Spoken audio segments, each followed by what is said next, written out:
Hi everybody, today we're going to review the Emerson Super Karambit. It's the larger version of the Emerson Combat Karambit. This is the Karambit right here, hawksbill blade. It's trademarked kind of by the ring in the handle and the hawksbill shaped blade. A little background on the Karambit. It was an Indonesian fighting and utility knife used by assassins, and it was mainly used for silent throat slits and more or less to disembowel your enemy. It's been brought back mainly by Emerson Knife Company, and it's been brought back very well. A little background on Emerson. They're a knife company that makes knives for true professionals, and if you're serious about protecting yourself and others, then Emerson is the way to go. And you can find their knives at emersonKnives.com. Alright, now on to the Karambit. Folded, it's about the size of my hand, and unfolded is 8.375 inches. The blade, 3.4 inches. So in most states it is legal to carry this, and it is not a concealed weapon. Most states require a blade under 3.5 inches. The Super Karambit handles are made out of a black G10 epoxy and glass laminate. It's very, very tough, but it's also really sticky, and it'll stick to your hands. You're not going to lose this knife. No matter what you do, this knife is not going to come out of your hand. The lock right here is made out of an aerospace grade titanium. It's very tough.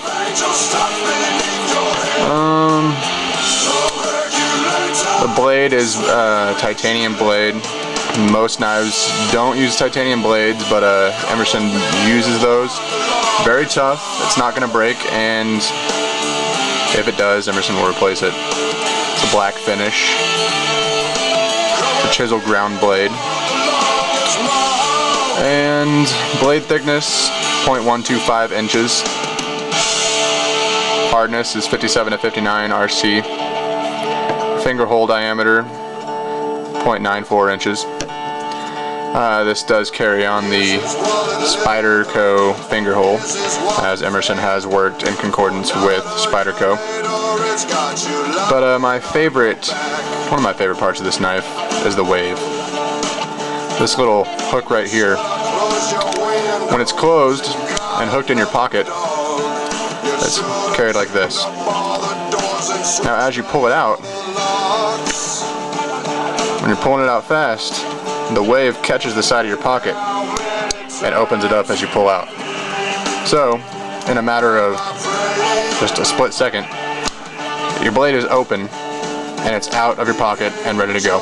This is faster than pulling out some of the best fixed blades on the market. I can pull this out that fast. Well, shoot, I can pull my Karambit out faster.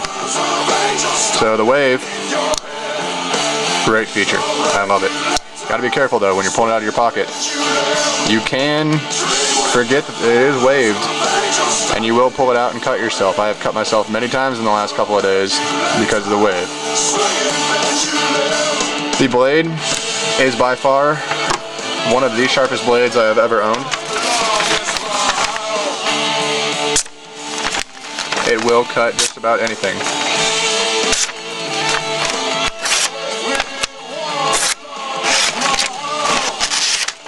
So, this blade right here is meant to hurt.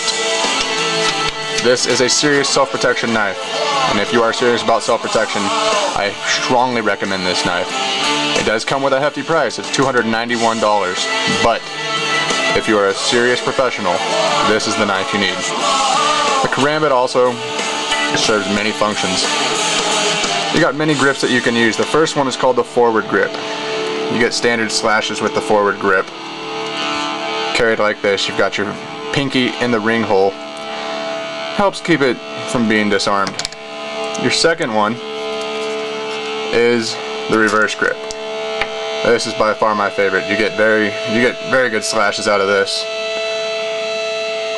Easy to carry, it feels very natural like this, and it's just almost impossible to disarm it. And the third one is the extended grip.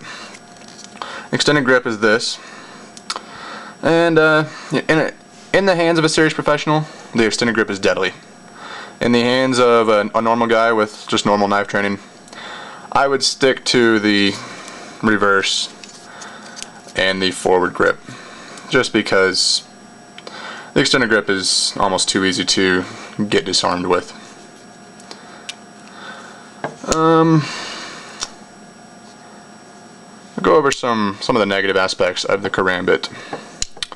One is just, if you forget that the wave feature is hooked onto your pocket and you can cut yourself, it just takes a conscious mind to take the knife out. The wave feature undoubtedly makes this one of the best self-protection tools, just because you can get the knife open, so it's a trade-off. My main complaint is the lock.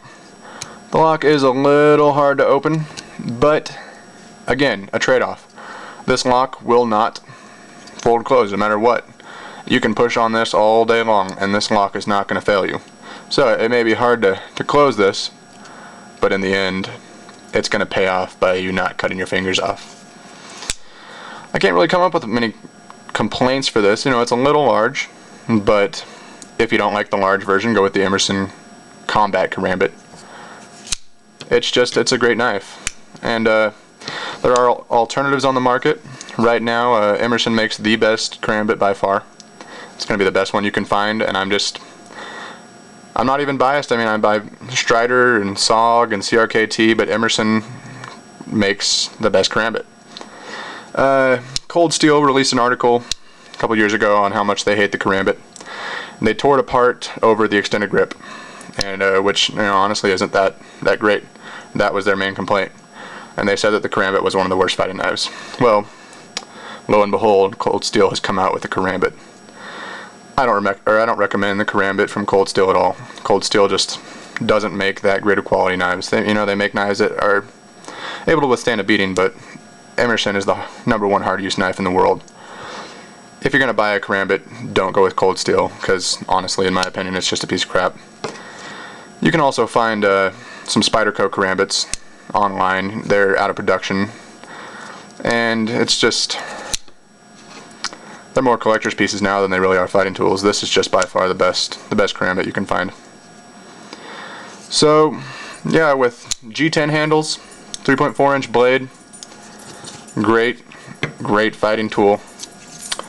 This is definitely by far my recommendation for a fighting knife. The Emerson Super Karambit, found at emersonKnives.com. God bless America and support the troops.